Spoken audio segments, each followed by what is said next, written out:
Hi everyone, this is Miss S doing an instructional video for 2.05 Final Research Project.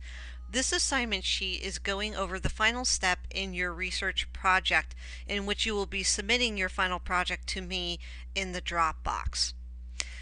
At this stage, you have your due date all the way at the top of the assignment. Your final research project is due on December 7th, and you're going to be using these directions to submit your work to me. Make sure that you submit your work as a Word document um, if you've done a paper, okay, an actual traditional paper. Make sure that you submit it in a format that would be compatible with Microsoft Windows 7. So I need an open Office document, or I need a Microsoft Word document to open it in Microsoft Word. Okay. Now, if you're submitting a different kind of format because you are doing a different kind of project, like a website, or you're doing a PowerPoint or Prezi or Glogster or something of that nature, or you're submitting pictures of a poster board, make sure that your work is in the format of a file that can be opened by Microsoft Windows 7. So before you make a final submission, make sure you test that your files your file for your final project can be opened by a computer that is running on Microsoft Windows 7. That is the operating system that we are using, and just be aware that if we cannot open up your file on our computer, either Mrs. Whitmoyer or myself, if we can't open it up, then we're going to send it back to you and ask you to resubmit it in a different file type that we would be able to open and grade for you. Please make sure you review the research paper requirements that are listed below here. This is how we are going to grade your project, so make sure you pay very close attention to what is listed here. Given the list of requirements and the rubric that is laid out here, you should know exactly what you're going to need to do to get an A on the assignment. Okay. For the research project, the requirements are that the paper be no less than 3 pages and no more than 4. For honors students, that's going to be a minimum of 5 pages. Okay, so a little bit beefier for the honors students, a minimum of 5 pages. I didn't do a separate recording because there are only some minor differences there.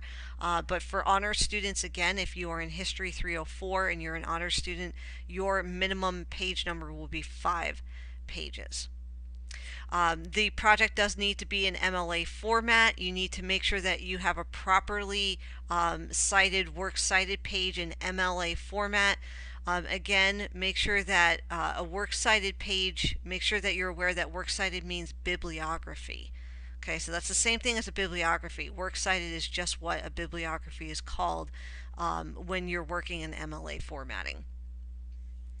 Your works cited page for your project or your final bibliography does not need to be annotated like your 2.03 assignment was. That was for practice and to get you thinking about the process of finding your resources and how you would use them.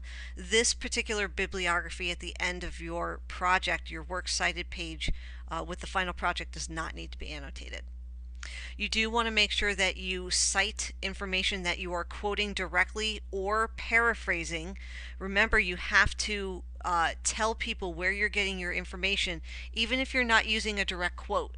If you're using information from that source at all, and even putting it in your own words, you still have to cite the source. So make sure that you are doing that properly and using the information given to you in class, in help sessions, and in your assignments.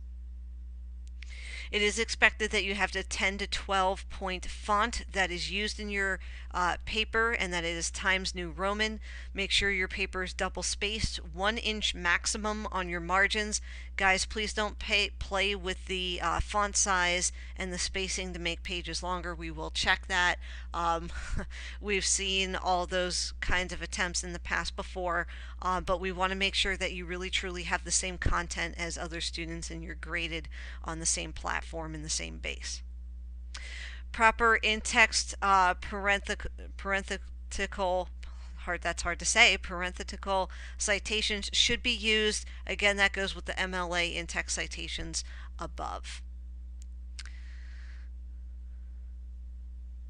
Okay, and it actually looks like I repeated this here, so let me just do that and leave that there for bibliography. There we are.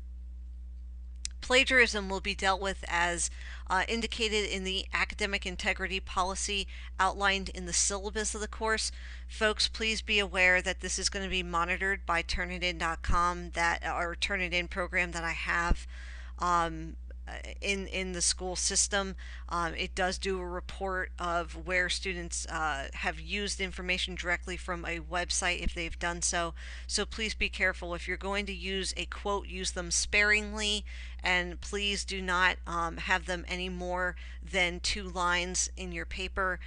Make sure that you are not copying that information because it will be found and identified by Turnitin. Okay, so pretty much the same requirements apply if you are doing a presentation, exhibition, or a document.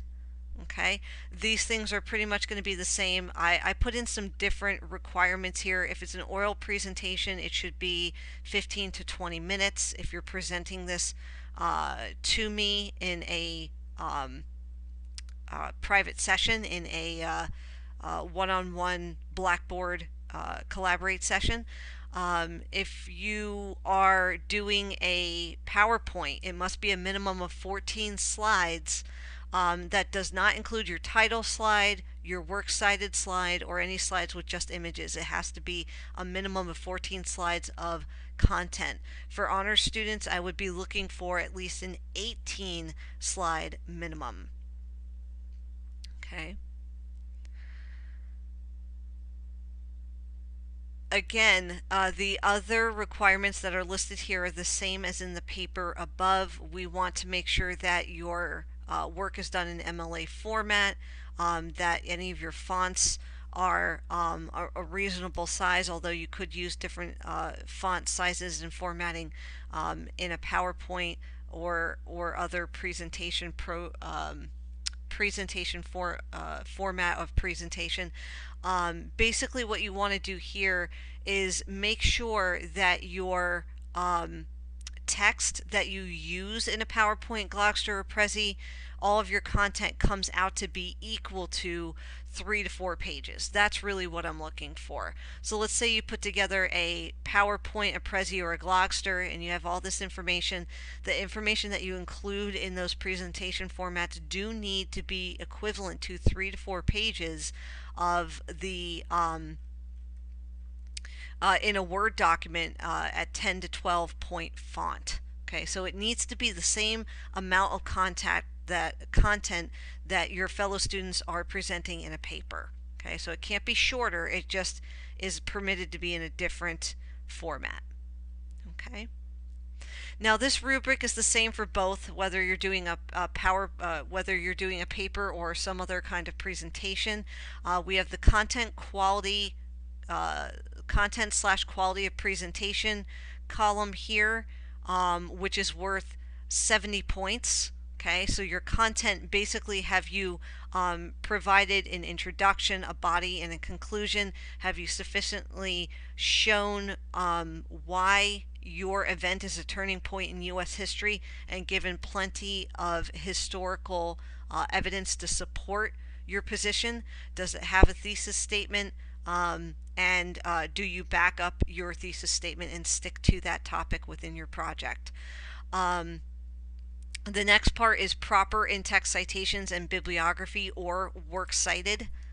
Okay, this is an area where I'm really going to be looking at this in detail. Guys, remember, this is worth 20 points of your project. You'll notice that that can bring you down 2 letter grades if you do not properly cite or use a works cited. Folks, if you submit a project with no bibliography or no works cited and you don't give any information as to where you got the content that's in your paper, that could mean a failing grade. That could mean to the instructor who is grading it that you are not giving any credit to any sources, and it could be considered in its entirety plagiarism or copying. So please be aware, you do need to make sure that you cite, that you include your bibliography. This is usually a source of stress for students, and we don't want it to be. You're going to have plenty of time to work on this assignment,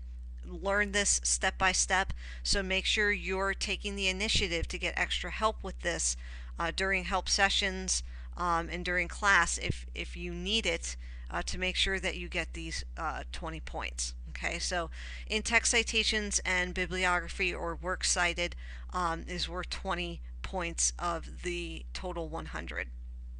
The last 10 points go towards grammar and spelling, just making sure that things are clear and that you have taken the time to edit, so that any mistakes do not overshadow the major points that you are making in the assignment.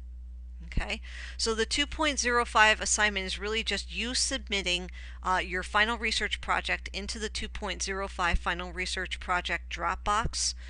You do want to submit this via Dropbox to your instructor, and the rest of the information that is here goes over the research project requirements and the rubric of how you are going to be graded. Okay, if you have any questions at all, please be sure to contact myself or Mrs. Whitmoyer. We will be happy to help you. Good luck on your project.